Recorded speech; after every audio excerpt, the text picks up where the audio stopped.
I was 30 seconds from locking the clinic door when someone started pounding on it. Not knocking, pounding, the kind of desperate sound that makes every instinct scream run. My hand froze on the deadbolt. Through the frosted glass, I could make out a shape. Tall, swaying. The pounding came again, weaker this time, followed by a sound that stopped my breath. A groan, raw and animal. "We're closed," I called out, hating how my voice shook. "Hospital is 15 miles north. Please." The word came muffled through The door. "They'll find me there." My medical training weared with common sense. This was rural Oregon. 10:45 on a Tuesday night, and I was alone. But that voice, the desperation in it wasn't performance. It was survival. I opened the door. The man nearly collapsed into me. I caught him barely. My 130 pounds no match for his weight. He was massive, 6 feet 3 inches at least, built like he spent his life in a gym. Blood soaked through a white dress shirt that probably cost more than my monthly rent. His face was pale beneath olive skin. Jaw clenched so tight, I could see the muscle jumping inside. I managed, dragging him through the doorway. Now he stumbled forward. One hand pressed against his left shoulder, where crimson bloomed like a grotesque flower. His other hand caught the exam table, knuckles white with effort. Up close, I could see the details my panic had missed. The shirt wasn't just expensive. It was custom. The pants were tailored to perfection despite being splattered with mud and blood. Even his shoes screamed money. Italian leather destroyed by whatever hell he'd walked through to reach my door. "Sit," I ordered, already moving to the supply cabinet. "Don't pass out yet." "I need information first." "Bullet," he said through gritted teeth. "Left shoulder through, and through, I think." I froze with my hands on the antibiotic bottles. "You think?" "Hard to check when you're running." His eyes met mine for the first time. Ice blue, startling against his dark hair and the blood. "You're a doctor, veterinarian." I said. Supplies on the tray with hands that had steadied the moment I shifted into professional mode. "Which means you're technically my first human patient. So, if you have a preference on anesthesia, now's the time to speak up." Something that might have been a laugh escaped him. "You're joking." Humor helps me not panic. I cut away his shirt with surgical scissors, revealing the wound beneath. Entry point in the front, exit in the back. Clean through the meat of his shoulder. Missing bone and major vessels. Lucky. Incredibly lucky. This is going to hurt. Everything already hurts. I believed him. Up close, I could see other injuries. Bruising along his ribs, scrapes on his knuckles, a cut above his eyebrow that had already stopped bleeding. This man had been through a war tonight. "What's your name?" I asked, irrigating the wound with saline. He hissed, but didn't pull away. "Does it matter?" "I'm about to fish around inside your shoulder with veterinary equipment." "Yeah, it matters." "Raphael." He watched my hands with an intensity that should have been unnerving. Instead, it was oddly grounding, like he trusted me. "Just Raphael." "Valentina, doctor." Valentina Cruz. "But you can skip the title since I'm practicing medicine without a license right now." I injected local anesthetic around the wound. "This will help a little. Tell me about the people looking for you. The less you know, the safer you are." The man bleeding all over my exam table doesn't get to make that call. I began suturing. Each stitch precise despite my racing heart. "Someone shot you." "Multiple someones, judging by how paranoid you are. They might come looking." "I need to know what I'm dealing with." Raphael was silent for a long moment. Then "business associates." A disagreement that got violent. Business associates don't usually settle disagreements with bullets. Mini do. The simple honesty of it sent ice down my spine. But I didn't stop working. Couldn't. Whatever Raphael was, whoever had done this, he was still a patient, still a person bleeding in front of me. I was halfway through the second suture when Thor started barking. My German Shepherd, all 80 pounds of rescue dog muscle and loyalty, came bounding from the back room where he'd been sleeping. He skidded to a halt at the doorway, hackles raised, a low growl rumbling from his chest. Raphael's reaction was instantaneous. His right hand moved toward his waistband, even as his body tried to twist away from the threat. The movement tore at my sutures, fresh blood welling. Up. Stop, I commanded, pressing gauze against the wound. Tua. Sit. The dog's growl cut off mid-sound. He sat, but his eyes never left Raphael, watching, assessing. Raphael had gone completely still. His hand had fallen away from whatever weapon he'd been reaching for, but tension vibrated through every line of his body. Your guard dog, my friend. I kept pressure on his shoulder. You're going to have to breathe through this. I need to restart the suture, and it's going to hurt worse. The second time. But Thor had already made his decision. The shepherd stood, shook himself once, and padded forward. He came right up to the exam table, pressed his nose against Raphael's knee, and then did something he'd never done with a stranger before. He laid down right there, at this bleeding man's feet. I trailed off, watching my dog settle in like he'd found something worth protecting. He doesn't trust people. It took him 3 months to let me touch him after I pulled him from that fighting ring. Raphael's hand, the one that had been reaching for a weapon moments ago, slowly extended toward Thor. The dog allowed it. Let this stranger scratch behind his ears with fingers that trembled slightly. Smart dog. Terrible judge of character, apparently. That almost laugh again, probably. I finished the suturing in silence. 23 stitches total. Not my finest work, but it would hold. I bandaged the wound, my fingers brushing against skin that was warmer than it should be. Fever, probably. Shock? Definitely. You need antibiotics, I said, already calculating what I had in stock. And rest, and probably a real hospital. But I'm guessing that's not happening. Can't. He tried to stand, swayed dangerously. I caught him, and for a moment we were too close. Close enough that I could smell him beneath the copper of blood. Cedar and something darker. Expensive cologne and danger mixed into something that made my pulse jump. You can't go anywhere, I said, stepping back quickly. It's almost 11. Where exactly are you planning to go? Raphael looked toward the front windows. Beyond them, the Oregon night was complete. No street lights this far from town, just darkness and the wind moving through the pines away from here. Before they come looking, if they come looking, they'll find an empty clinic and a lot of questions. If you stay, I can claim your I thought fast. My cousin visiting from out of state got injured in a hiking accident. You'd lie for me? I'd lie to keep armed men from shooting up my clinic. I pointed toward the door that led to my small apartment attached to the building. There's a couch. 7 hours until my assistant gets here at 6 o'clock. That gives you time to rest and disappear before anyone asks questions. He studied me with those unsettling pale eyes. Why? Because my dog likes you. And because whatever you are, whoever's after you right now, you're just a patient who needs help. I crossed to the medicine cabinet, pulling out antibiotic tablets and pain medication. Take these. All of them. And if you're not gone by morning, we're going to have a very different conversation. Raphael took the pills, swallowed them dry. Thank you, Dr. Cruz. Don't thank me until you survive. I held open the door to my apartment. And don't bleed on my couch. Thor might like you, but I don't have the budget for new furniture. I left him there, walked back to my bedroom, and closed the door, leaning against it as my knees finally went weak. My hands were steady in crisis. But now they shook. I'd just sutured a gunshot wound with veterinary supplies.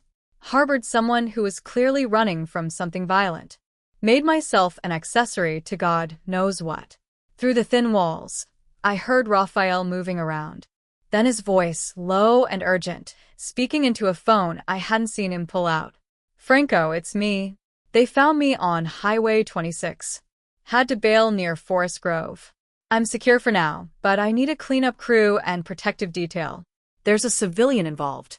A veterinarian. She helped me. A pause. My heart hammered against my ribs. No, she doesn't know anything. Didn't ask the right questions, but they might have seen me come here. Another pause. Do whatever you need to do to keep her safe. She's not part of this. The conversation continued, but I'd heard enough. I moved to my window, parted the curtain just enough to see outside. My clinic sat on a rural road, surrounded by pine trees and darkness. Nothing moved. Then I saw it. A black SUV. Driving slowly pasted with its headlights off. It paused at the end of my driveway for a long moment before continuing down the road and disappearing into the night. I let the curtain fall closed and sat on my bed, trying to slow my breathing. Thor patted in, pushed his head against my knee. I buried my fingers in his fur, seeking the comfort of something familiar, something that made sense. Outside, the wind picked up. Inside, a stranger bled on my couch. And somewhere in the darkness, people with guns were looking. For him. I had 7 hours to figure out what came next. 7 hours to decide if I'd made the biggest mistake of my life or somehow stumbled into saving it. My alarm never went off. Didn't need to. The smell of coffee pulled me from a sleep, so thin it barely qualified as rest. I'd spent most of the night listening for sounds from the living room. Footsteps, doors opening, the telltale click of someone leaving. Instead, I'd heard nothing, which somehow felt worse. I checked my phone. 5:32. Camila would be here in less than 30 minutes, expecting a normal Wednesday, expecting me to have the coffee ready. Not some bleeding stranger playing barista in my apartment. I threw on yesterday's jeans and a clean shirt. Didn't bother with my hair, beyond shoving it into a ponytail. When I opened my bedroom door, Raphael was standing at my kitchen counter, awake, dressed in a clean t-shirt from my donation bin. One that stretched tight across shoulders too broad for my usual clientele. His injured arm hung carefully at his side, but he moved with surprising ease for someone who'd been shot 12 hours ago. "You should still be unconscious," I said. He turned coffee pot in his good hand. "Couldn't sleep. Guilt or pain?" Both. He poured 2 mugs without asking. "I made extra. Figured you'd need it." The domesticity of it was absurd. A stranger in my kitchen making coffee, like he belonged here. I should have been calling the police. Should have been demanding answers. Instead, I accepted the mug he held out, our fingers brushing in the exchange. His skin was still too warm. Fever hadn't broken. "You need to take more antibiotics," I said. "Already did 3 a.m. And the pain medication? Skipped it. Need to stay alert." He leaned against the counter, studying me with those unsettling pale eyes. "You didn't sleep either." Hard to sleep when there's a strange man bleeding on my couch. "I didn't bleed on it. You gave me very specific instructions." Almost humor flickered between us. Dangerous. I couldn't afford to find him charming. Couldn't afford to notice the way his jaw tensed when he moved wrong or how his fingers tightened on the mug when footsteps sounded outside. "That's Camila," I said quickly, moving toward the clinic entrance. "My assistant. She arrives early, feeds the overnight patients before we open." "What are you going to tell her?" "The truth." I paused at the door. "That you're someone passing through who needed help?" Nothing more. But Camila was already inside, her key turning in the lock. I'd forgotten to reset. She came through carrying her usual oversized bag, already chattering about the weather, about traffic, about her boyfriend's latest drama. Then she saw Raphael and stopped mid-sentence. "Val." Her eyes went wide. "You have a man here, cousin," I said immediately, the lie smooth despite never having practiced it. "From Brazil, visiting unexpectedly." "This is Raphael." "Rafa, this is Camila. She works with me." Raphael stepped forward, extending his good hand. When he spoke, his accent thickened, Portuguese inflection coloring English words. "Nice to meet. Valentina is always talking of you." I'd never told him about Camila, never mentioned Brazil, but he played the part perfectly, even managing a somewhat shy smile that transformed his face into something less predatory. Camila relaxed fractionally. "Your cousin is hot," she whispered to me in a voice not quite low enough, then louder. "What happened to your arm?" "Hiking accident," Raphael said before I could answer. "Very stupid. Valentina fixed me up in the middle of the night." "He showed up at midnight," I said, shooting Raphael a look that promised consequences later. Couldn't exactly turn him away bleeding. "But he's fine now. He'll be gone before we open." "I will," Raphael agreed, though something in his eyes suggested otherwise.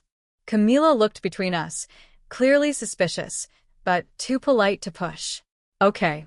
Well, I'll go check on the overnight boarding. That beagle probably ate his bedding again. The moment she disappeared into the back, I rounded on Raphael. Brazil. You said cousin? I gave you credibility. He set down his mug, and his expression shifted. All pretense of casual visiting relative vanished. We have a problem. We don't have anything. You have a problem. The clinic's back door opened before he could respond. I hadn't even heard a car pull up. A man entered, moving with the same controlled precision as Raphael, older, maybe 40, with silver threading through dark hair. He wore a black suit despite the early hour, and his eyes swept the space like he was cataloging exits. Boss, he said quietly. Boss. The word dropped between us like a stone. Raphael's jaw tightened. Franco, I said, discreet, came through the service road. No one saw.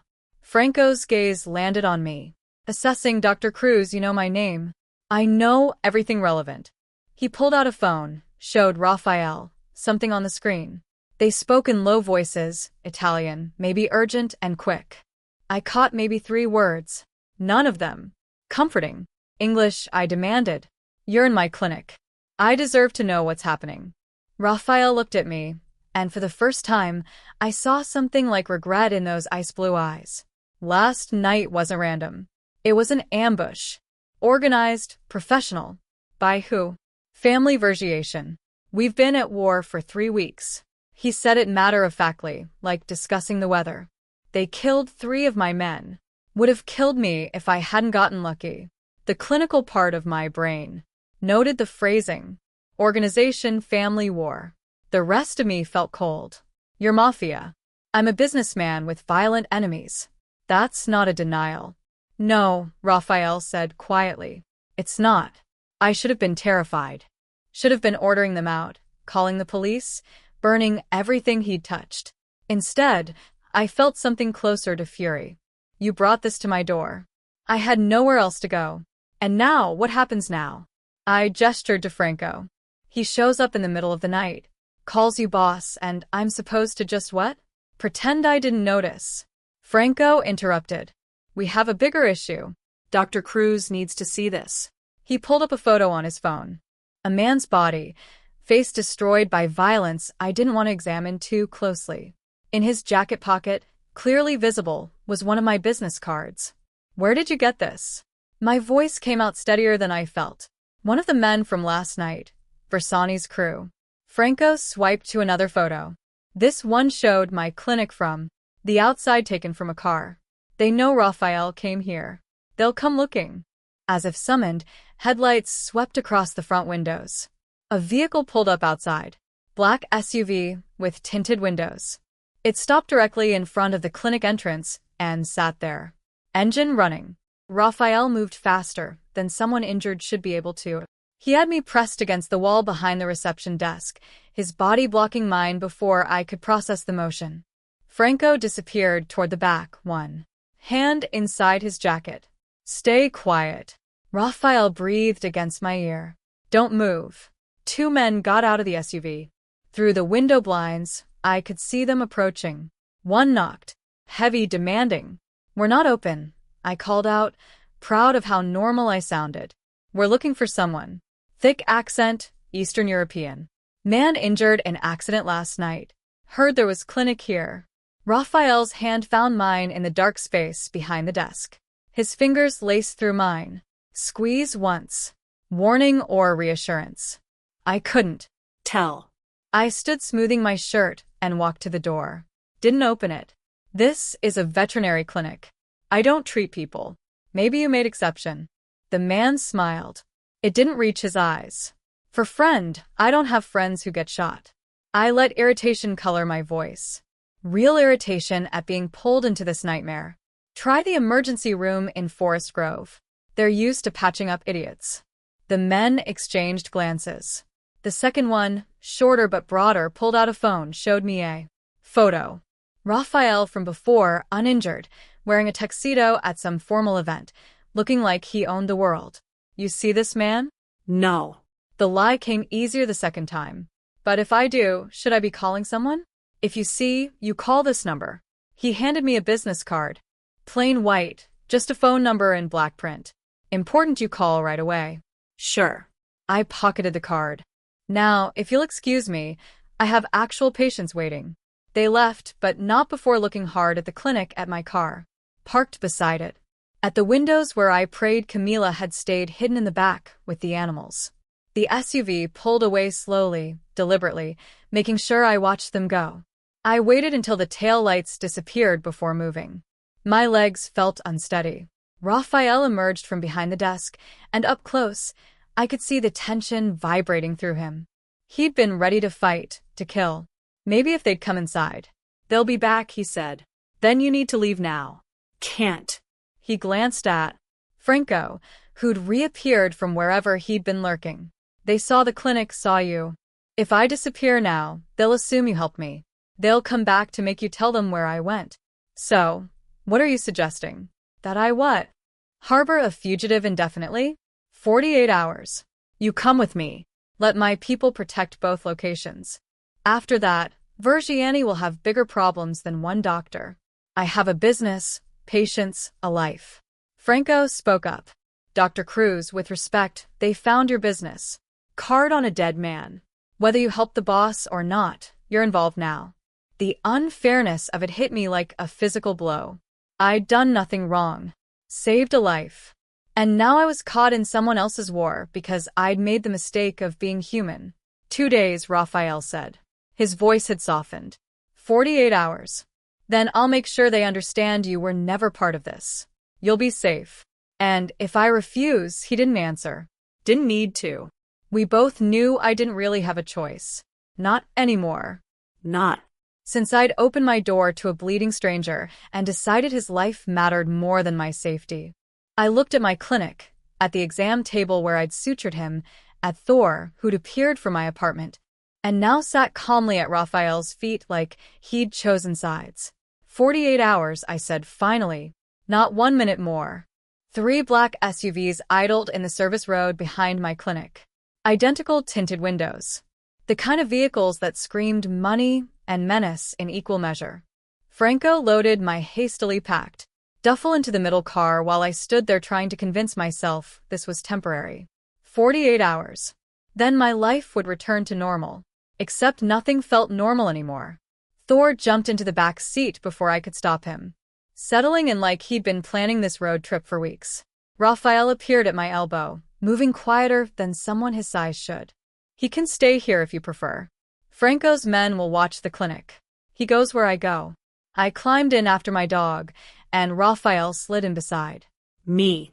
Too close. The vehicle's leather interior suddenly felt smaller than my entire clinic. Franco took the driver's seat. Through the rear view mirror, I caught him studying me, assessing, calculating. The engine purred to life, and we pulled onto the main road with the other 2 SUVs, falling into formation. One ahead, one behind. A convoy designed to protect or imprison. I wasn't sure which. Where exactly are we going? I asked. My property, 2 hours north.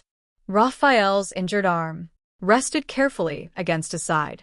The fever still lingered in his skin, but he sat straight, alert. Cascade Mountains, isolated, defensible.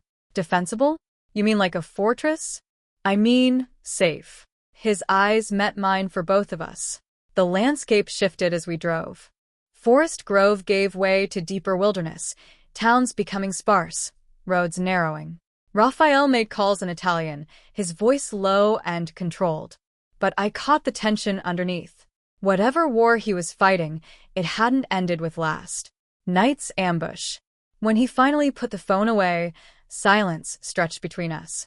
Not uncomfortable exactly, but loaded. Thor's head rested on my lap, grounding me when nothing else did. Tell me about Veriani, I said finally. Raphael turned toward me. And for a moment, I thought he'd refuse. Then he sighed. Sergio Vanni, 42, runs operations from Seattle to Sacramento. Or, he didn't till he decided Portland was worth starting a war over. And you run Portland? My family has controlled the territory for 60 years since my grandfather immigrated from Naples. He said it matter-of-factly, like discussing inheritance of a business, which I suppose it was, just not a legal one. The luminary family. We have rules, standards. What kind of standards does the Mafia have? Something dark flickered across his face. We don't traffic humans. We don't touch children. We don't deal heavy drugs or weapons to terrorists. My grandfather believed power came with responsibility. Not everyone in our world agrees. Vertoni doesn't agree. Vertoni allied himself with the Sanvkaya Bratva Russian organization with no code beyond profit. Raphael's jaw tightened. They want Portland because it's a clean port city perfect for moving product and people. I refused to hand over territory, so they decided to take it. The clinical part of my brain noted his phrasing. Clean product. People. Euphemisms for crimes I didn't want to examine too closely. How long have you been fighting? 3 weeks since the first attack, but tensions have been building for months. He looked out the window at passing trees. I knew it was coming, just not when. And the 3 men who died, good men, loyal, his voice went flat. 2 had families. Franco is handling arrangements. I thought about the life I'd pulled him back from. Thought about the ripples that single decision had created. Do you regret it? This life? Raphael was quiet for a long time. When he finally spoke, his voice was softer. I regret what it costs. But I was 12 when my mother died. Cancer. My father had already abandoned us years before. My grandfather raised me, taught me everything. When he passed, I inherited responsibility for 200 families who depend on us for work, for protection, for justice the law won't provide. That's one way to frame it. It's the truth, not all of it. But not a lie either. He shifted to face me fully. I won't pretend I'm a good man, Valentina. But I'm not the worst one in this fight. The way he said my name, careful and deliberate, made something flutter in my chest. Dangerous. I couldn't afford to see him as anything other than what he was. A criminal who dragged me into his war. But Thor trusted him, and animals knew things people missed. Tell me about your clinic, Raphael said, changing the subject. How long have you been there? Bought the building with money I'd saved working at a corporate practice in Portland. I scratched Thor's ears. Hated it. Too many people treating animals like accessories. Out here, people actually care. They bring me barn cats with broken legs and cry when their horses get colic. You love it. It's mine. I built it from nothing. I met his eyes. Like you with your family business, I suppose, just with fewer bullets. That almost smile appeared. The one that softened his predator's face into something almost human. Significantly fewer bullets. Franco's voice interrupted from the front. Boss. Approaching the turnoff, the road ahead split. One direction continuing north, the other branching onto what looked like a private drive. No sign, no indication of where it led. Franco took the unmarked path, and the forest closed in around us. The road climbed, winding up into the mountains. 10 minutes later, gates appeared. Massive wrought iron between stone pillars, topped with cameras I could see, and probably a dozen I couldn't. They swung open silently as we approached, and my breath caught. The property beyond was stunning. The main house sat on a plateau overlooking a valley. All glass and stone and modern lines that somehow fit the wilderness setting. Security was everywhere, but subtle. Men in dark suits positioned at strategic points. More cameras, probably sensors. I couldn't even identify. Welcome to my home, Raphael said quietly. We stopped in a circular drive. Franco opened my door, and I stepped out into mountain air that smelled like pine and snow. Thor bounded out after me, immediately investigating this new territory. Then I saw her. A woman stood on the front steps, arms crossed, dark hair pulled back in a severe ponytail. Late 20s, maybe 30. She wore tailored slacks and a silk blouse that screamed expensive taste. Her eyes were the same ice blue as Raphael's. Rafa, she said as he climbed out. Her voice carried authority despite being pitched low. You brought a civilian here. Lucia. Raphael moved to her, and they embraced briefly, carefully, mindful of his injury. This is Dr. Valentina Cruz. She saved my life, and now she's in danger because of it. Lucia's gaze swept over me. Clinical assessing. I'd seen that look before in surgery residence. Deciding if I was competent or an idiot. The veterinarian. Yes. You're aware of what my brother does. As of about 7 hours ago? Yes. Something that might have been respect flickered in her expression. At least she's honest. Come inside. We need to discuss security protocols. The interior matched the exterior. Sleek, modern, expensive, but not ostentatious. Original art on the walls, furniture that probably cost more than my car, but everything chosen with purpose rather. Then show. Lucia led us to a dining room where a table was already set. I assumed you'd be hungry, she said. Chef prepared something simple. Simple turned out to be pasta carbonara that smelled like heaven and looked professionally plated. 2 other men joined us, older, battle-hardened, wearing the same dark suits and watchful expressions. Raphael introduced them as captains in his organization, Roberto and Adriano. They nodded acknowledgement, but didn't speak. The meal was the most surreal experience of my life. Sitting at a table with Mafia leadership, discussing security rotations and territory disputes like it was corporate strategy. Lucia was clearly more than Raphael's sister. She was his advisor, possibly his legal counsel, and definitely someone who commanded respect in her own right. Dr. Cruz, she said, turning to me halfway through the meal. Can you shoot? I nearly choked on my pasta. What? A gun? Can you shoot one? I'm a veterinarian, not a mercenary. That's not an answer. No, I cannot shoot a gun. I set down my fork and I don't intend to learn in the next 48 hours. Lucia looked at Raphael, who shrugged slightly. She has spirit. I'll give her that.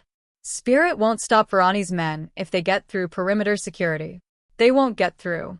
Raphael's voice carried absolute certainty. I've doubled the guard, installed new sensor grids.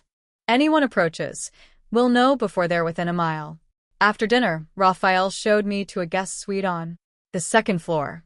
Calling it a room was like calling the Grand Canyon a ditch.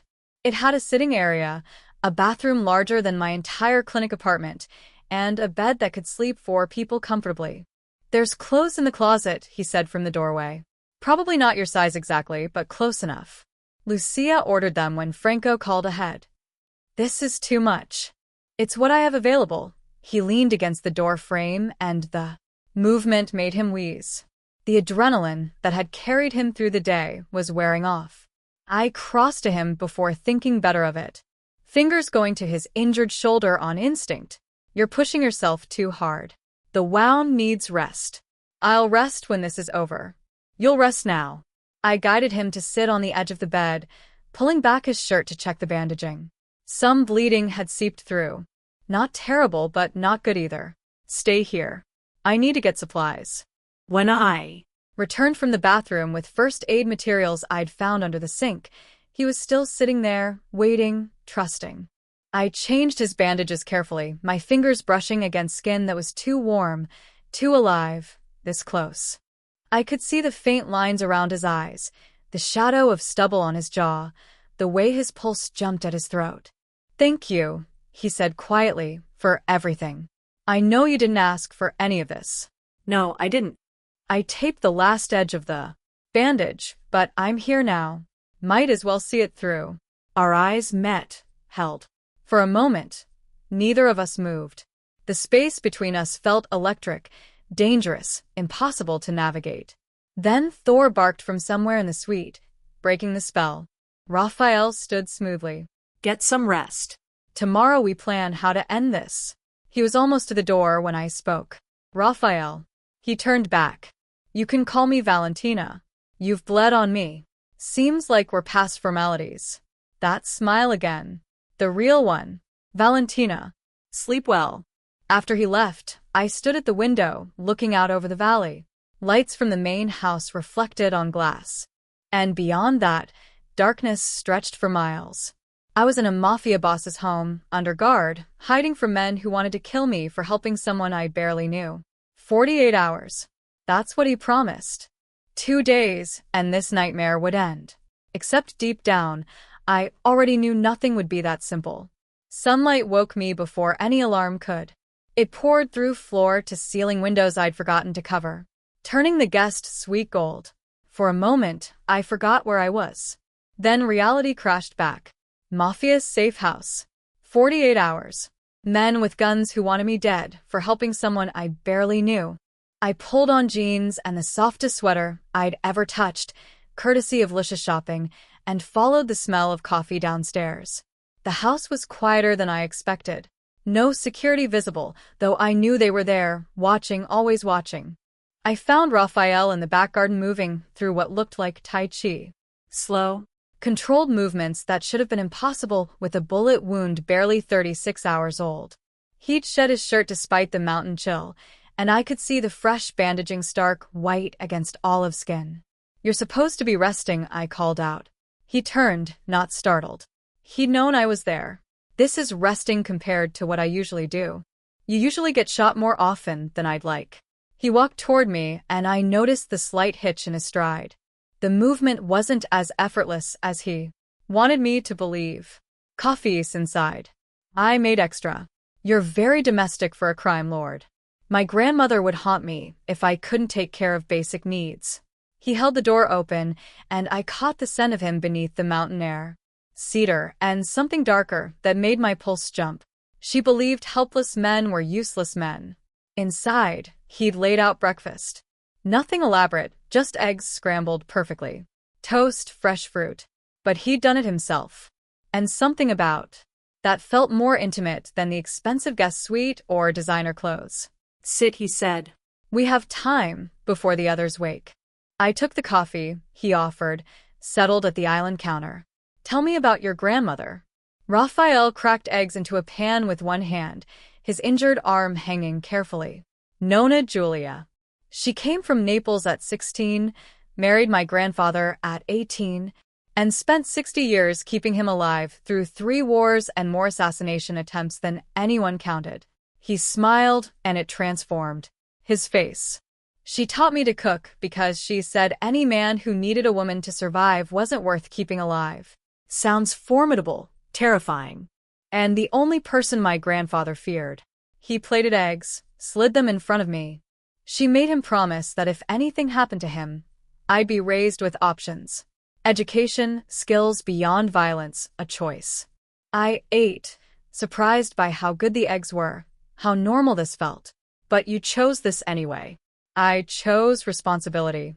When my mother died, I was 12. My grandfather was already old, tired. He'd been planning to retire, hand the family business to his brother. But my uncle was ambitious in the wrong ways. Would have driven us into the ground within a year." Raphael leaned against the counter, coffee cup warming his good hand. "So I stepped up, learned fast, made myself indispensable. By the time I was 22, I'd earned the right to lead. That's young. Too young, but better me than someone who'd have gotten all our people killed." He met my eyes. "What about you? How does a woman end up running a veterinary clinic in the middle of nowhere?" I set down my fork, surprised he'd asked. Surprised, I wanted to answer. My parents were immigrants, Brazil to Oregon when I was 4.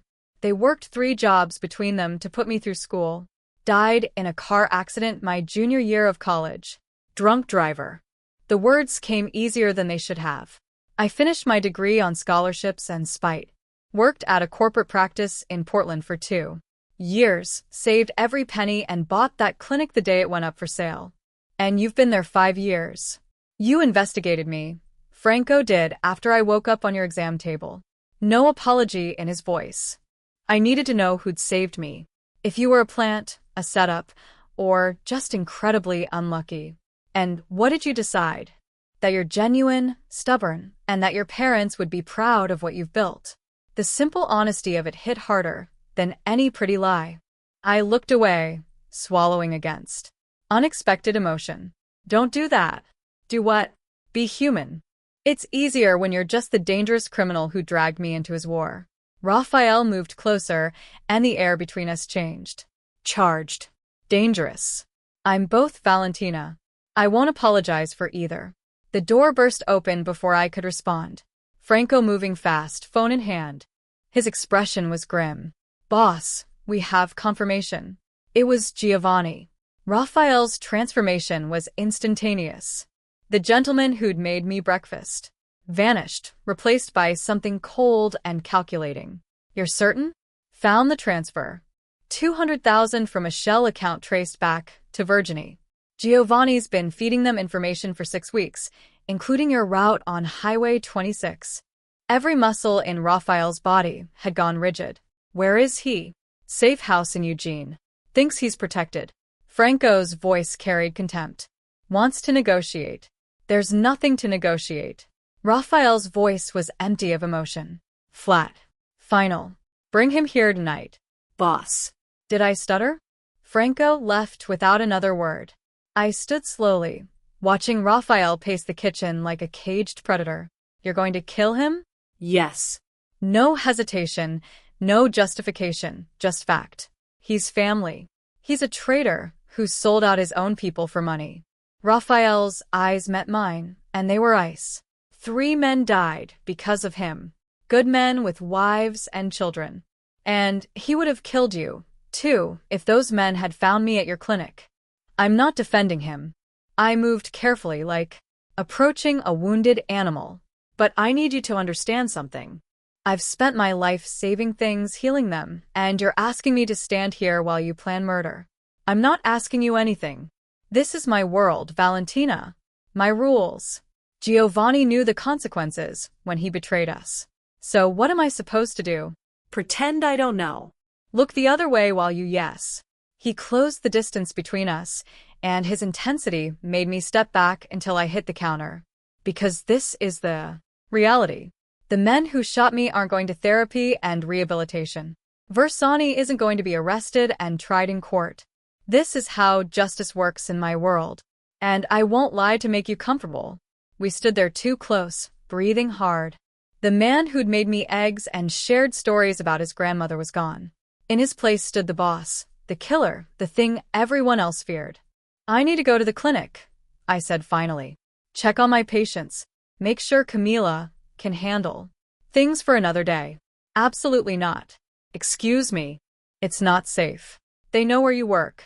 I'm not asking permission, Raphael. I pushed past him, anger overriding caution. You don't control me. He caught my wrist. Not rough, but firm enough to stop me. This isn't about control. It's about keeping you alive. Then send guards. Send Franco. Send your whole damn army, if it makes you feel better. I jerked free. But I'm going. I have responsibilities that existed before you crashed into my life. Something shifted in his expression. Surprise, maybe. Or respect. 3 men armed. You don't leave their sight. Fine. And if anything feels wrong, you leave immediately. Fine, Valentina. I turned back. And whatever he saw in my face made him stop. I'm helping you. I'm here in your house playing along with witness protection or whatever this is. But I'm not your possession. We clear? A long moment passed. Then, incredibly, he smiled. That real smile that transformed his predator's face into something almost gentle. Clear. 2 hours later, I was back at my clinic with 3 men in suits watching my every move. Camila's eyes went wide when she saw them positioned at the door by the windows like presidential security. Val. What the hell? Long story. How are the patients? Fine. Mrs. Patterson's cat is recovering well from the tooth extraction. The Gonzalez's dog still has that ear infection, but the antibiotics are helping. She lowered her voice. Are you in some kind of trouble? I'm helping. Someone who is. It's temporary. Gabi showed up at lunch, bringing sandwiches and questions I couldn't answer. She kept glancing at the guards, then at me, clearly putting together a picture I didn't want her to see. Val, if you need help, I'm fine. Really, just a weird situation that'll be over in a day, but leaving was harder than arriving. Franco drove with 2 other SUVs flanking us.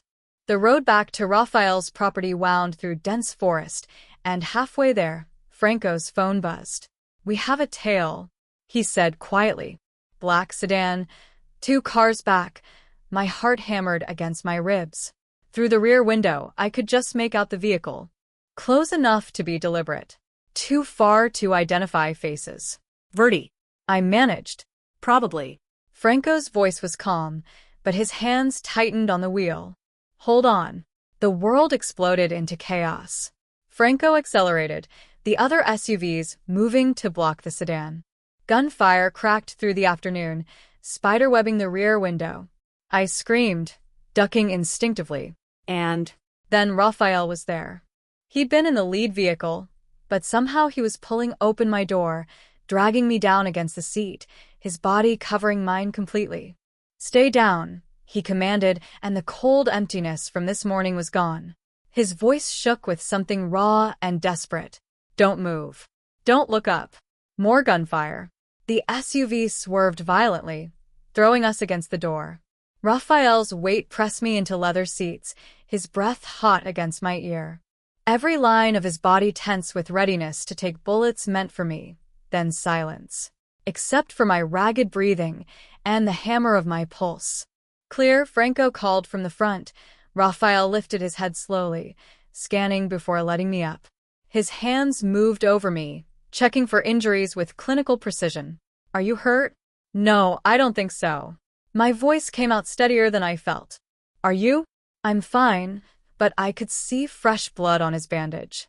The violent movement had torn something. He saw me looking and smiled. Grimly. Worth it. We made it back to the property without further incident. Raphael's men had disabled the pursuing vehicle, captured one of the occupants. Information was being extracted even as we pulled through the gates. I was shaking by the time we reached the house. Delayed reaction, adrenaline crash, whatever clinical term I wanted to apply. Raphael guided me inside, his hand steady at the small of my back. Drink this. He pressed whiskey into my hands. It'll help. I drank, coughed, drank again. The burn helped, grounded me. This is insane. I know. I'm sorry. Stop apologizing, and I broke off, not sure what I was asking for, but Raphael seemed to understand. He pulled me against him, careful of his injury, and just held me. Let me breathe. Let me shake. His heart beat steady under my ear, and slowly, impossibly, I calmed. Thank you, I whispered, for covering me always. He said it simply, like stating fact. As long as you're here, I'll keep you safe. I lifted my head, and our faces were too close. His eyes dropped to my mouth, darkened. The space between us felt electric, inevitable. When he kissed me, it wasn't gentle. It was desperate and fierce, and tasted like danger, and promises neither of us should make. I kissed him back, fingers tangling in his hair. All my better judgment drowning in the feel of him. His mouth moved against mine like he was claiming something, proving something. And I let him. Then he pulled back, breathing hard. Not like this. What? Not because someone shot at you. Not because you're scared and I'm convenient. His thumb traced my bottom lip, and the gentleness of it nearly undid me. When I kiss you again, Valentina, I want it to be because you choose it. Not adrenaline, not fear. Choice. I stared at him, shocked by the restraint, the respect. You're serious completely. He stepped back, putting safe distance between us. You should rest. Tomorrow we end this. He left me there, heart racing, lips still burning from his kiss. And I realized with terrifying clarity that I wasn't afraid of Raphael Luminari. I was afraid of how much I wanted to choose him. I woke to silence, so complete it felt unnatural. No traffic, no distant sirens, just whined through pine trees and the occasional call of a hawk circling somewhere above the valley. The guest suite still felt surreal in morning light. Too luxurious, too removed from my actual life happening somewhere down the mountain. A soft knock came before I could talk myself into going back to sleep. Come in. Lucia entered carrying a tray.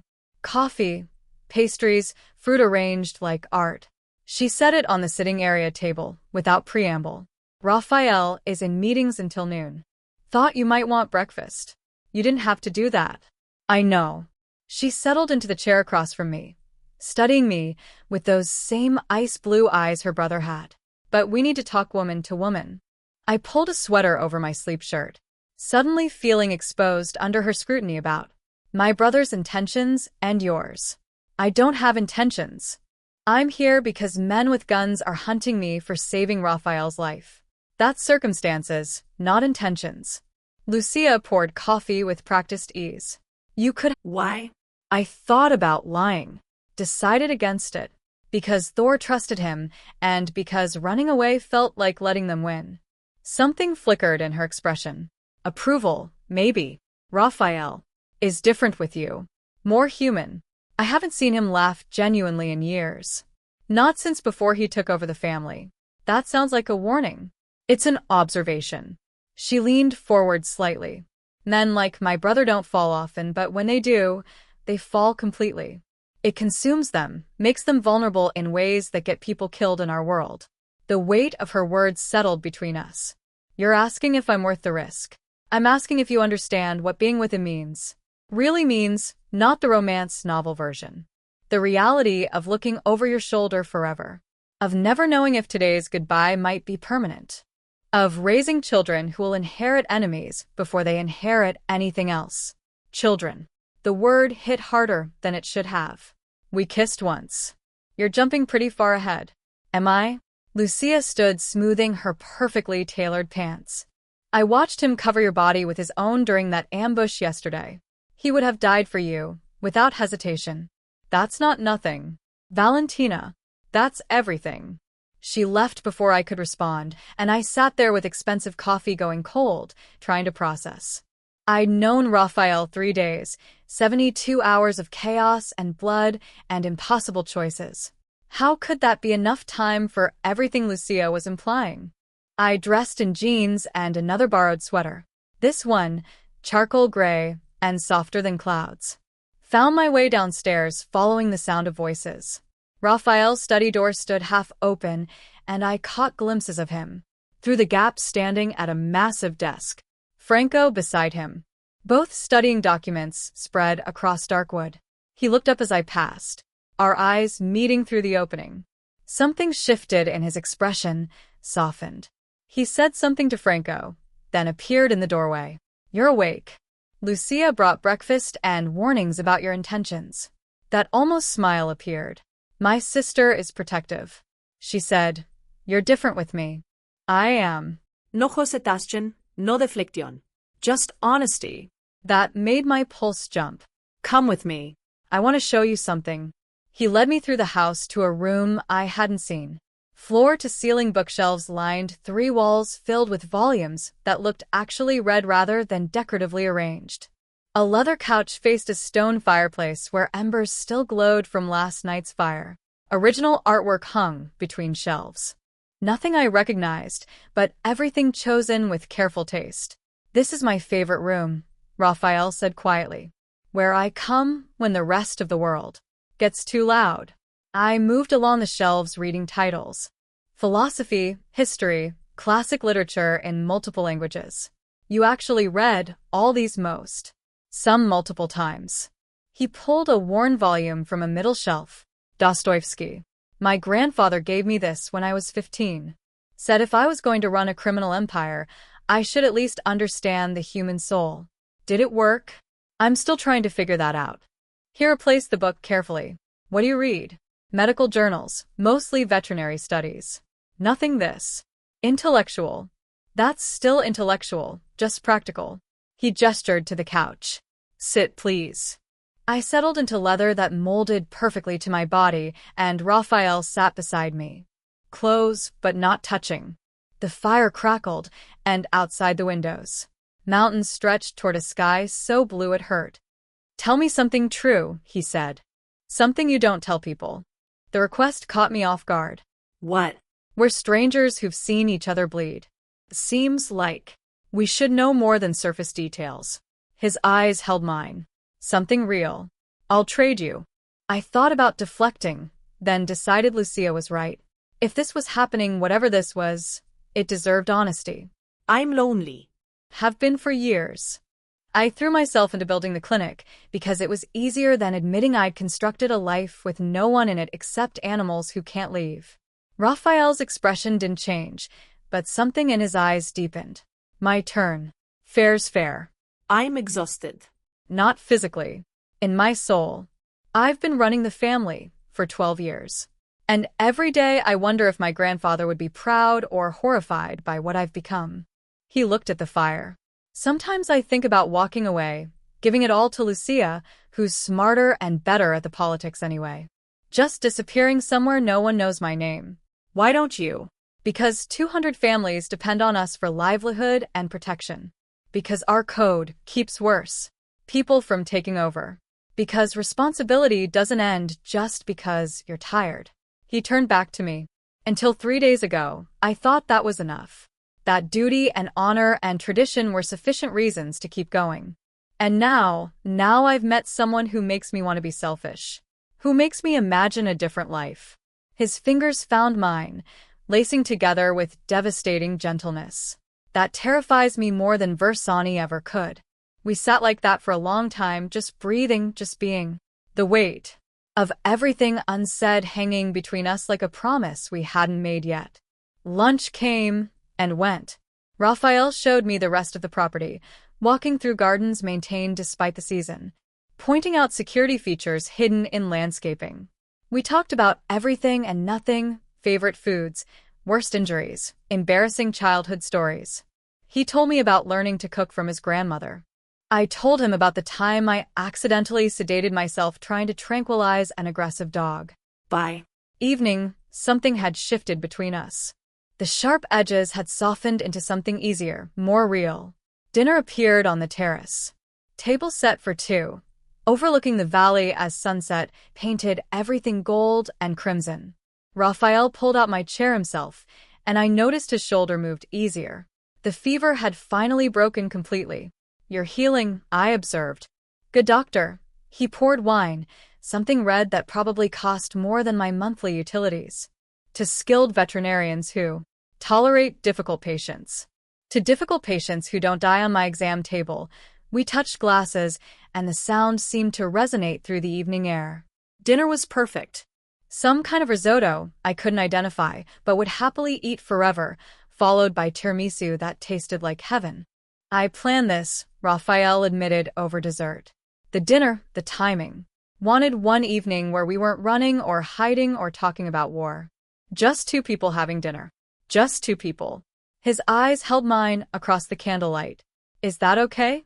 Instead of answering, I stood and moved around the table. He watched me approach. Something dark and hungry flickering in his expression. When I was close enough to touch, he pulled me down onto his lap. Careful and deliberate. Valentina. He breathed against my ear. Tell me to stop if you don't want this. But I did want it. Wanted him with an intensity that should have scared me. So instead of speaking, I kissed him. This wasn't like yesterday. This was choice. Conscious and clear. His mouth moved against mine like he was memorizing the taste, the texture. Every small sound I made, my fingers tangled in his hair, and he groaned low in his throat. Inside, he managed between kisses. Not here, not where anyone can see. He carried me through the house to his room, which I'd never seen. Dark wood and clean lines, a massive bed that dominated one wall. He sat me down gently, giving me space to change my mind, to run. I didn't run. Hours later, I woke tangled in sheets that smelled like cedar and him, his arm heavy across my waist. Moonlight poured through windows he'd forgotten to cover. And for a moment, everything felt perfect. Inevitable, right? Then my throat went dry. I needed water. Carefully, I extracted myself from his embrace and padded downstairs in his t-shirt, bare feet silent on cold floors. The house slept around me. Security outside, but inside just silence and shadows. I found the kitchen, poured water, drank it, standing at the sink while trying to process everything that had happened. That's when I saw it. Franco's phone left charging on the counter. The screen lit with a notification, and my eyes caught the preview before I could stop them. Operation Mousetrap successful. Versani takes the bait tomorrow. My blood turned to ice. I shouldn't have. Knew I shouldn't have, but my hands moved anyway, unlocking the phone with a swipe. The message thread opened, and I read words that shattered everything. Target acquired. Subject cruise established as Luminary weakness. Vertani surveillance confirms interest. Phase 2, allow controlled contact. Establish pattern. Phase 3. Deploy subject as bait for ambush. The phone nearly slipped from my hands. I scrolled up, reading more. Dates, times, plans laid out with clinical precision. And they're buried in earlier messages. The truth that made bile rise in my throat. Boss confirms veterinarian acceptable collateral for operation. Vergiani will move on perceived weakness. I was bait from the beginning. Raphael had used me as bait to draw out Versi. Footsteps on the stairs made me spin. Franco stood there, stopping when he saw what I held. His expression shifted from surprise to something like regret. Dr. Cruz, you weren't supposed to see that. When? My voice came out steadier than I felt. When was I going to find out I was the mouse in your trap? It's not. Don't. I set the phone down carefully, afraid I'd throw it otherwise. Where's Raphael?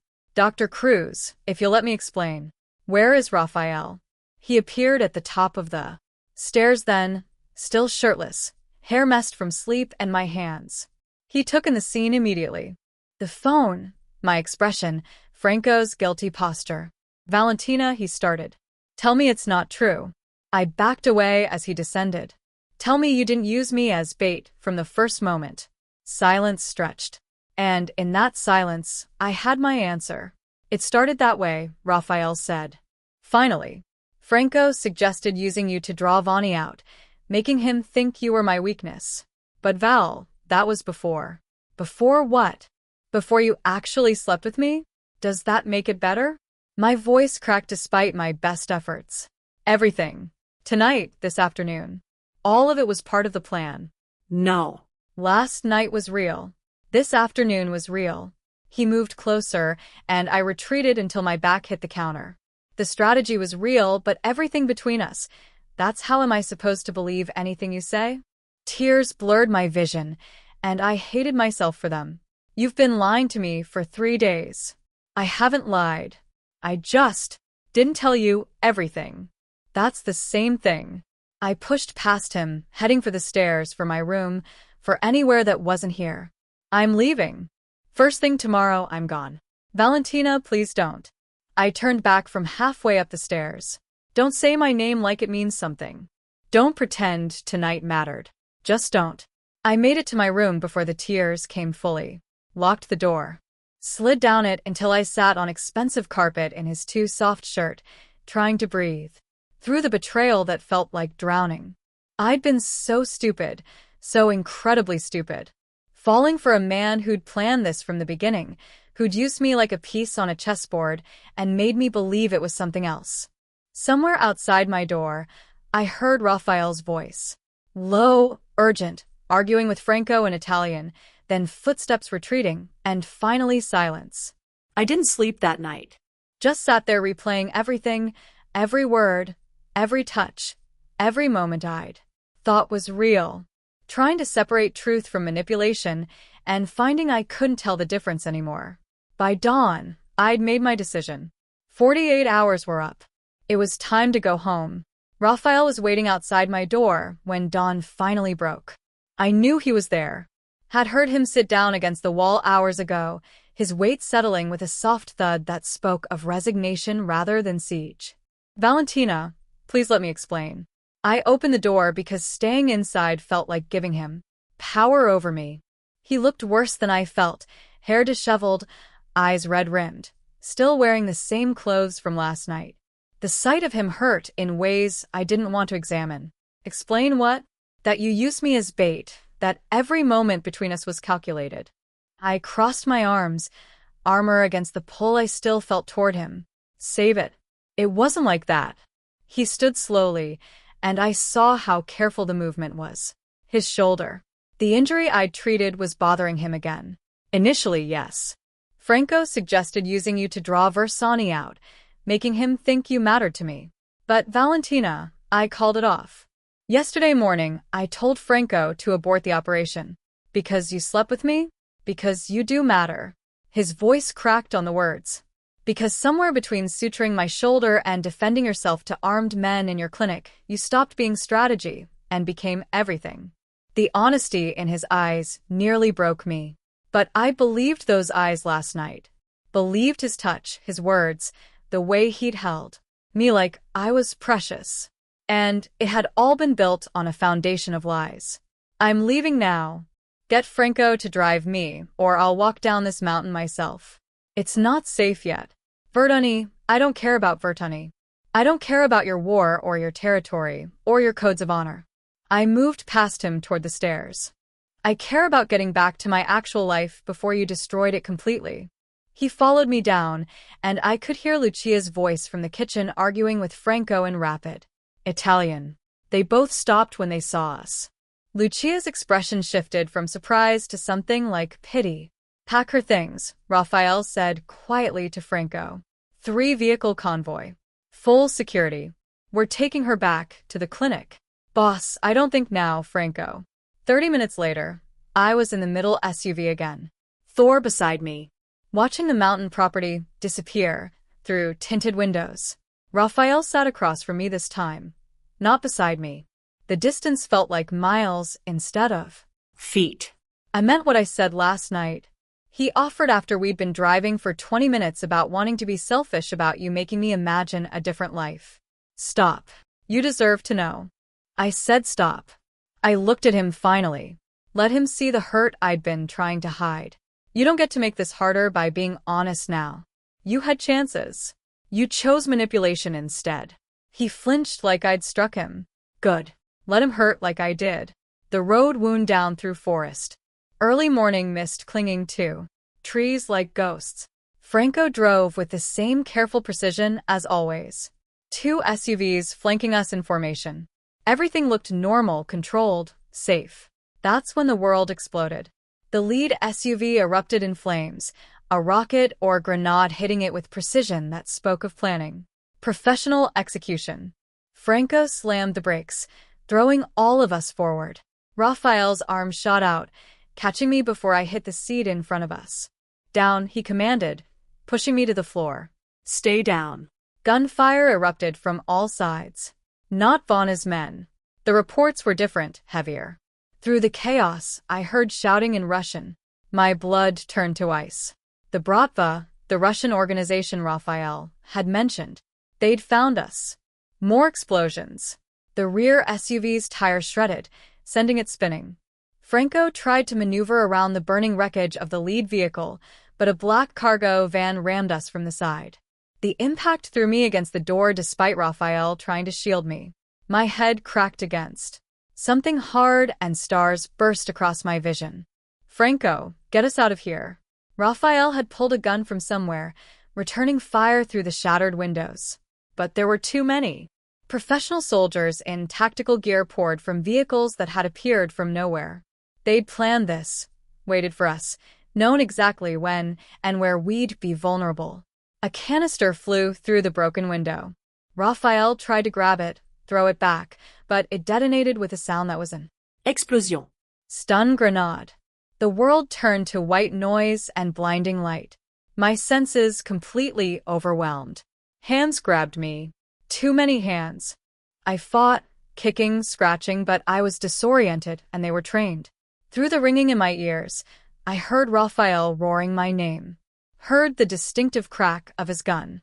Then a heavier impact, body struggling. Someone had him, was dragging him back. I caught a glimpse through clearing vision. 3 men subduing Raphael, and he fought like an animal. Injured, shoulder forgotten. Pure desperation in every movement. Valentina. A cloth covered my face. Chemical smell. Sickeningly sweet. I tried to hold my breath, but panic made me gasp. The world tilted, darkened at the edges. The last thing I saw before consciousness left completely was Raphael breaking free of one captor. Blood streaming down his face, reaching for me with desperation written in every line of his body. Then Franco tackled him, holding him back, and I understood why. They were outnumbered, outgunned. If Raphael came after me now, they'd kill him. I wanted to tell him it was okay, that I forgave him, that last night had been real for me too, whatever his original intentions. But darkness swallowed the words before I could form them. I woke in stages. First came the headache, pounding behind my eyes with vicious intensity. then the cold seeping through whatever I was lying on. Finally, awareness of my hands bound behind my back, zip ties cutting into my wrists. I opened my eyes to concrete and fluorescent lighting. A warehouse maybe. Or factory. Something industrial and abandoned. The kind of place where screams wouldn't carry. She's awake. Accented English. Not Russian. Something else. Italian maybe, but wrong somehow. Footsteps approached. I forced myself to stillness, to calm, to think like a doctor assessing a patient rather than a hostage facing death. Panic helped nothing. Clinical observation was survival. A man crouched in front of me. Late 30s, expensive suit that didn't match the warehouse setting, handsome in a cruel way with dark hair and eyes that held no warmth. Doutor Cruz. Finally, we meet properly. I am Adriano Moritoni. He smiled, and it was a predator's expression. Luminari's little weakness. The veterinarian who saved his life and stole his heart. I don't know what you think you know. Please. We've been watching since the night he stumbled into your clinic. Adriano pulled out a phone, showed me photos. Raphael and I in the garden at dinner last night. Entering his bedroom, my stomach turned. Very touching. Very stupid on his part. What do you want? What I've been hired for. Sergio Verani pays very well for Luminari's territory. He'll pay even better for Luminari himself. Adriano stood pacing like he was lecturing. Originally, we were just muscle-supporting role. But then you appeared, and suddenly the great Raphael Luminari has something to lose. That changes negotiations considerably. I tested the zip ties. Too tight. My hands were already going numb. He won't trade territory for me. No. But he'll come for you tonight. Tomorrow soon. And when he does, we'll be ready. Adriano's phone buzzed. He answered in rapid Russian, then switched to Italian, arguing with someone. While he was distracted, I worked on the ties. Veterinary school had taught me knots. Taught me how to slip restraints when a panicked animal locked their jaws. This wasn't so different. The plastic cut deeper, blood slicking my wrists, but that actually helped. Made my hands slippery. Adriano hung up, turned back to me. Your lover. Just called. Offered $5 million and half of Portland for your return. Touching. No, $5 million. Half of Portland. Everything Lucia had warned about. Everything Raphael had built over 12 years. And he was willing to burn it all for me. The realization hit harder than any weapon. He meant it. Everything he'd said last night about wanting to be selfish, about choosing me. He meant it. You won't live long enough to spend it, I said quietly. Raphael doesn't negotiate with people who take what's his. But he's already negotiating. Already weak. Adriano checked his watch. He has until midnight.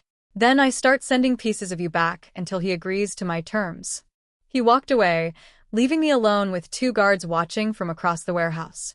I kept working the zip tie, ignoring the pain, the blood, the fear trying to claw its way up my throat.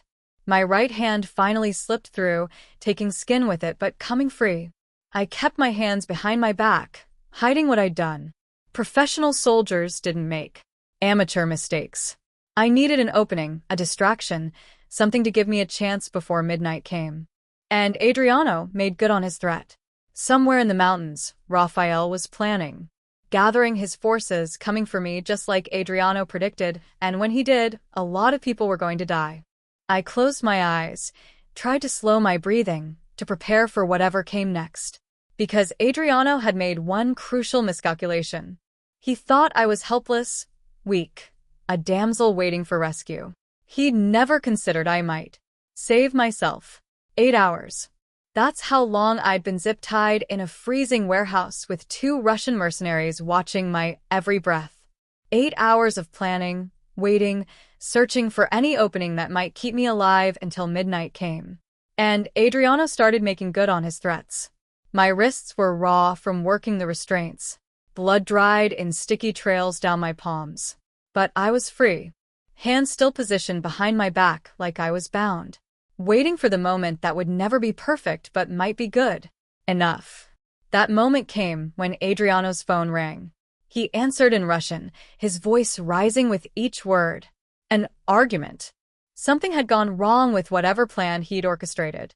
He gestured sharply at one of the guards who moved toward him, leaving only one man watching me from across the warehouse floor. I didn't think.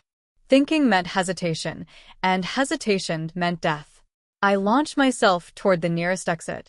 A loading dock door 20 feet away. My legs burned from hours of sitting, muscles protesting, but adrenaline pushed me forward. Stop her. Adriano's shout echoed off concrete walls. Footsteps pounded behind me. Too close, too fast. I wasn't going to make it. My hand reached the door handle when arms wrapped around my waist, yanking me backward. I twisted, driving my elbow into soft tissue. The guard grunted, grip loosening enough for me to break free. Then the warehouse exploded. Not literally, but it might as well have been. The loading dock door I'd been running toward burst inward metal, shrieking as it was torn from its moorings. Men poured through the opening like a flood. Armed, professional, moving with military precision. And leading them, face set in lines of absolute fury, was Raphael. Our eyes met across the chaos. Time seemed to slow. I saw everything in crystalline detail. The blood matting his dark hair, the fresh bruising on his jaw, the way his injured shoulder was taped beneath tactical gear. He'd come straight from the ambush site. Hadn't stopped to treat injuries. Hadn't waited for anything except gathering enough firepower to burn this place to the ground. Down. His voice cut through the noise, and I dropped instinctively. Gunfire erupted. Raphael's men moved with coordinated efficiency. Each shot precise, each movement calculated. They'd done this before, many times. This wasn't rescue. This was war. Adriano grabbed me from behind, using me as a shield. His gun pressed cold against my temple. Luminari. One more step, and she dies. Raphael froze. His men froze for a heartbeat. The entire warehouse held its breath. Let her go, Moritoni. Raphael's voice was empty of emotion. Flat. Final. The same tone he'd used when ordering Giovanni's execution. This ends one of two ways. You die quick or you die slow. Choose. I choose option 3. I walk out with the girl. You let me leave and nobody else bleeds tonight. Adriano's breath was hot against my ear, reeking of cigarettes and fear. You want her alive? Back off. Raphael's eyes met mine. Over the distance. In them, I saw calculation. Strategy. The mob boss weighing options, measuring outcomes. But I also saw something else. Rage. Pure and volcanic. Barely contained beneath that icy control. I made my choice. Dropped my full weight, suddenly becoming dead weight in Adriano's arms. His grip shifted. The gun moving away from my temple for just a second. Just long enough. Raphael's shot was perfect. It caught Adriano in the shoulder, spinning him. I rolled away as Franco and 2 others converged, weapons trained. But Adriano wasn't done. He pulled something from his jacket. Not a gun, a trigger. Buildings wired. He gasped through pain. I dropped this. Everyone dies. Raphael moved toward him slowly. Gun never wavering. Then don't drop it. Verani warned me you were crazy. Said you'd burn your whole empire for one woman. Adriano's laugh was wet. Pained. Didn't believe him until now. Your mistake. Raphael was close now. Too close. Within Adriano's reach if he wanted to grab him.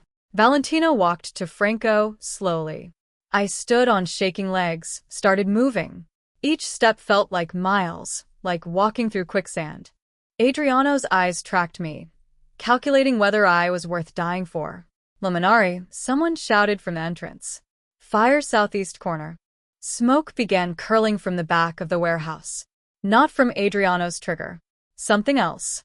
Either his men setting a diversion or Raphael's crew creating chaos. Didn't matter. The building was going up. Adriano's attention split for just a second. Raphael moved. Faster than someone injured should move, than someone should be able to move. He closed the distance, knocked the trigger from Adriano's hand, caught it before it hit concrete, then put 3 bullets center mass before Adriano could react. The body dropped. Raphael pocketed the trigger, turned to his men. Everyone out now, but the fire had spread faster than possible. Accelerant, probably. The southeast corner was fully engulfed, flames racing up walls toward the roof. Smoke filled the space, thick and choking. I couldn't see the exit anymore. Couldn't see anything except orange glow and shadows. Arms wrapped around me from behind. Raphael, hold your breath. Stay close. He pulled me through the inferno, one arm around my waist, the other still holding his weapon. Heat seared my skin. Smoke clawed at my lungs despite trying not to breathe. The world narrowed to his heartbeat against my back and the certainty of his grip. We burst through the loading dock into cold night air. I gasped, coughed, gasped again. Raphael didn't stop moving, dragged me another 50 feet before the warehouse exploded behind us. Adriano's rigged charges finally detonating. The blast wave threw us forward. Raphael twisted mid-fall, taking the impact on his back, cradling my head against his chest. We hit concrete hard enough to knock the wind from both of us. For a moment, neither of us moved. Just lay there breathing. Alive. Miraculously, impossibly alive. You Okay? Raphael's voice was rough, strained. I think so. You? I live. He sat up slowly, wincing. Fresh blood soaked through his tactical vest. The shoulder wound had reopened again. Christ, Valentina, when I saw them take you. I know. I pressed my hand over the bleeding. I know. We need to get you medical attention. We need to get you away from here. He stood, pulling me up with him. Franco was there suddenly, supporting Raphael's other side. Boss, we need to move. Police will be here. soon. 2 SUVs waited in the access road. I was pushed into one. Raphael following despite Franco trying to get him into the other vehicle. I'm not letting her out of my sight, he said, voice brooking no argument. We drove fast, lights off through back roads I didn't recognize. Raphael's hand found mine in the darkness, squeezed once. I called it off. The operation yesterday morning. Told Franco, you weren't bait anymore. I know, he told me. After I looked at him, in the dim light from the dashboard, you offered them everything. Half of Portland, $5 million. Would have offered more. Would have given them the whole territory, if they'd asked. His thumb traced circles on my palm. I meant what I said. About wanting to be selfish. About choosing you, even after I said I was leaving, especially then. He leaned his head back against the seat, exhaustion finally catching up. You had every right to go. Still do. But I needed you to know the truth first. That whatever started as strategy became real somewhere along the way. The SUV pulled into what looked like a private medical facility. Clean, modern, discreet, the kind of place that didn't ask questions about gunshot wounds. Franco had called ahead. Doctors were waiting. They tried to separate us for treatment. Raphael refused. Same room. I'm not arguing about this. So, they set up 2 exam tables side by side. My injuries were minor. Rope burns. Bruising. Mild smoke inhalation. Raphael's were worse. The shoulder wound needed restitching. Again, plus new injuries from the rescue, cracked ribs from the explosion, secondary burns on his hands. He didn't make a sound as they worked, just watched me being treated on the table next to him, like he needed visual confirmation I was really there, really safe. Vergiani is dead, Franco said quietly from the doorway once the doctors had finished. Happened during the rescue. Lucia led the operation personally. Raphael's eyes closed briefly. Casualties, 3 wounded, none killed. Versani had 8 men. None survived. Franco's tone was flat. Reporting facts. It's over, boss. The war finished. Over. The word hung in the antiseptic air. 3 weeks of violence. Dead men, burned buildings, and it was over because Raphael had divided his forces, risked everything to save me. While his sister dealt the killing blow elsewhere, Franco left us alone. The medical staff retreated, giving us privacy. Raphael shifted on his exam table until he could reach across the gap between us. His hand found mine again, holding tight. What happens now? I asked quietly. That depends on you. He turned his head to look at me. And despite everything, despite the exhaustion and pain and blood, his eyes were clear. Honest, I can set you up anywhere. New identity, money, protection. You can disappear. Live the quiet life you built before I crashed into it. And if I don't want that, then I spend however long you'll give me proving that last night wasn't manipulation. That the man who made you breakfast and showed you his library and kissed you, like he was drowning, that was real. All of it. I studied his face, the bruises forming, the cut above his eyebrow, the gray pore of someone who'd pushed past exhaustion into pure willpower. He'd torn through a warehouse full of armed mercenaries for me, had offered his enemies everything he'd built, had been willing to die in that burning building as long as I got out. I have conditions, I said finally. Something like hope flickered in his expression. Name them. No more using me as strategy without telling me. I'm a partner or nothing. Agreed.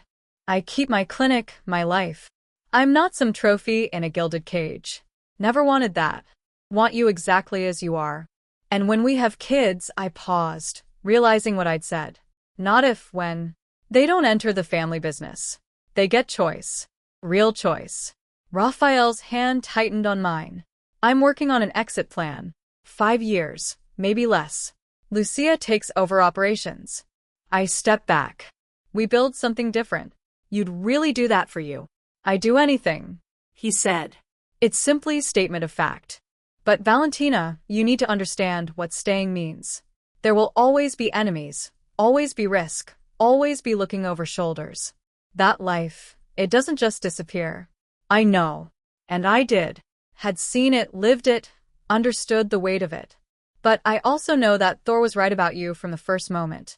That somewhere between suturing your shoulder and burning buildings, I fell for a man who's trying to be better than his circumstances. And I want to see where that goes. Raphael pulled me toward him awkwardly across the gap between tables. His kiss was gentle despite everything we'd survived.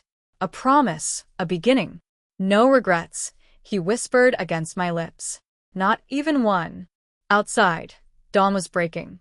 Inside, two people who'd found each other in blood and chaos began figuring out how to build something real from the wreckage. 2 weeks, 14 days since Raphael had torn through a burning warehouse to save me. Since I'd watched him offer everything he'd built for my life. Since I'd chosen to stay, despite knowing exactly what that meant. The clinic felt smaller than I remembered. Or maybe I'd just grown used to palatial mountain estates with views that stretched for miles. Camila kept shooting me worried glances as I examined Mrs. Patterson's tabby, checking the healing from his dental surgery. You're different, she said finally after our last patient left.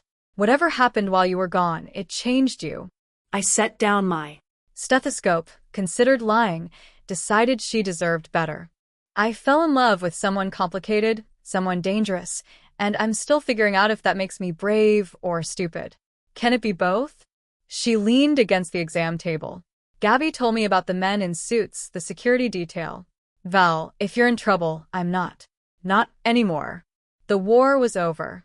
Versani dead. The Bratva dealt with. Raphael's territory secured and expanded. All because he'd been willing to burn it down for me. I'm just deciding what comes next. What came next arrived 20 minutes later in a black sedan that was understated compared to the SUVs I'd grown accustomed to. Raphael stepped out, and my breath caught despite having seen him just yesterday. He wore dark jeans and a leather jacket, casual by his standards, but he still moved like he owned every space he entered. Camila's eyes went wide. Is that the cousin? That's Raphael. And no, he's not my cousin.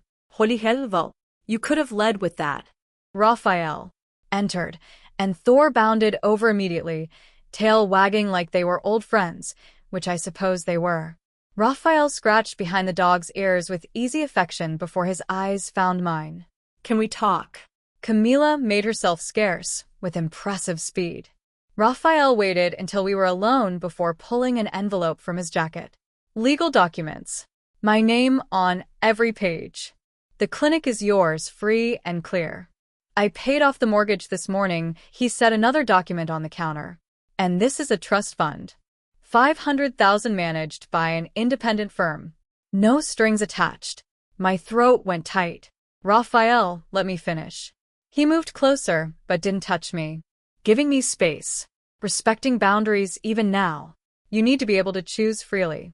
Stay with me because you want to, not because you're trapped or dependent.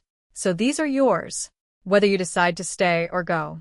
I picked up the documents with shaking hands. He'd given me an escape route, complete freedom, the ability to disappear anywhere in the world and build a new life without looking back. Why? I whispered, because you deserve choice. Real choice. His eyes held mine, vulnerable in ways I'd never seen. Because I love you, Valentina. Not the idea of you. Not what you represent. You, the stubborn veterinarian who sutures bullet wounds and yells at crime lords and makes terrible coffee. A laugh escaped me halfway to a sob. My coffee isn't that bad. It's awful. He smiled.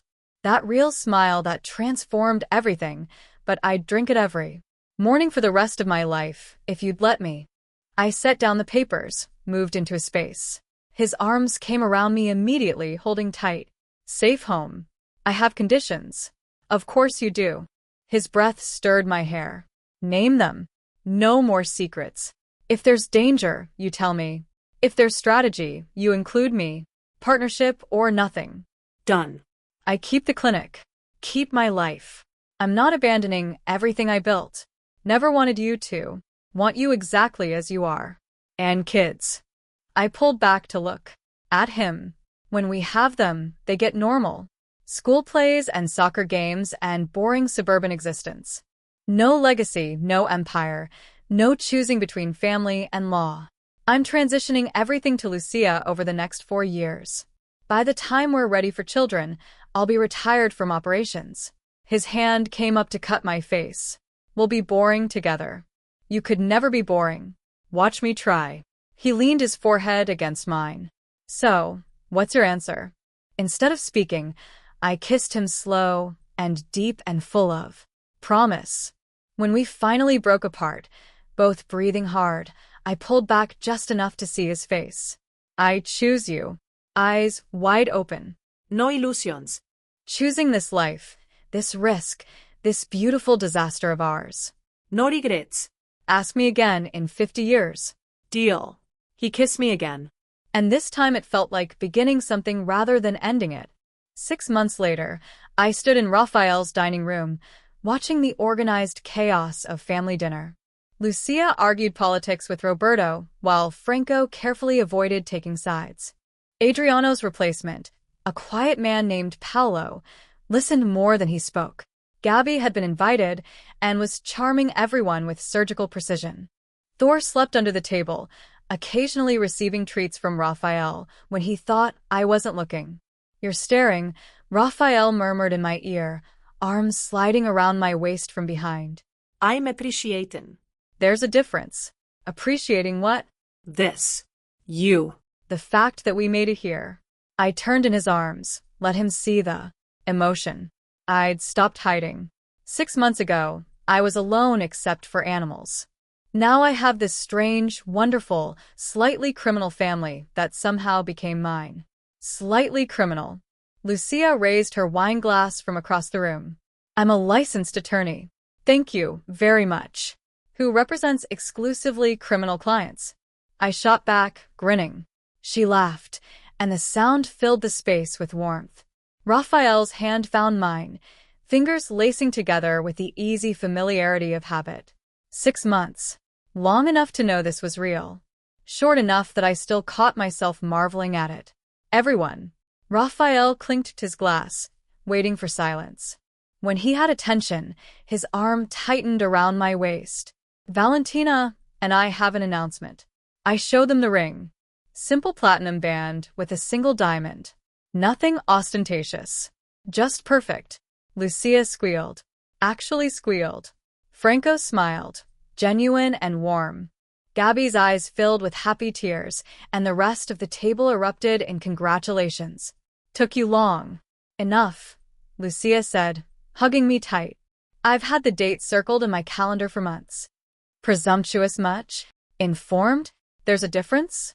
She pulled back, studied me seriously. You sure about all of this? completely, and knew exactly what I was choosing. The danger that might never fully disappear. The looking over shoulders, the complicated legacy, but also the man who'd covered my body with his own to take bullets. Who'd offered me freedom even when he wanted me to stay, who made terrible jokes and perfect eggs, and loved me with an intensity that should have been terrifying, but just felt right. Later, after everyone had left and the house settled into quiet, Raphael found me on the terrace overlooking the valley. The same place we'd had dinner months ago before everything exploded and reformed into this. Cold, he asked, draping his jacket over my shoulders. A little. I leaned back against his chest, his arms coming around me. Thank you for the jacket, for giving me choice. For letting me choose this rather than forcing it always. He kissed the top of my head. Though I'd be lying if I said I wasn't terrified you'd choose to leave. Never crossed my mind. Well, maybe once for like 5 minutes. But Thor wouldn't have forgiven me. Just Thor? I turned to look up at him, letting him see the truth in my eyes. I wouldn't have forgiven myself. You're it for me, Raphael Luminari. The complicated, dangerous, surprisingly domestic love of my life. That might be the most romantic thing anyone's ever said to me. Then you've been spending time with the wrong people. Not anymore. He kissed me slow and thorough, tasting like wine and promise. Ready for bed? In a minute. Want to stay here a bit longer? So we did. Stood wrapped in each other while stars appeared overhead and the mountain air turned cold. Two people who'd found each other through blood and chaos, building something real from impossible circumstances. Valentina, Raphael's voice was soft against my hair. Thank you for opening your door that night, for choosing to save a bleeding stranger instead of the safer option. I thought about that night, the storm, the pounding on my door, the decision that had changed everything.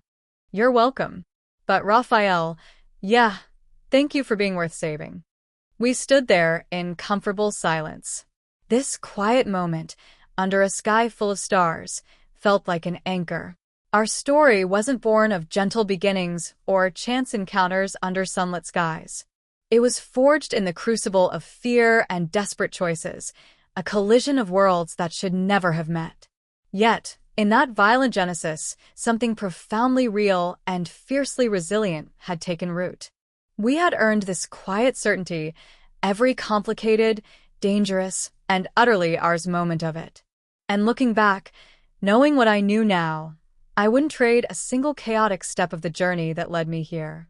This wasn't just an ending. It was a conscious continuation, a life chosen, built from the very ground up, and irrevocably, beautifully ours.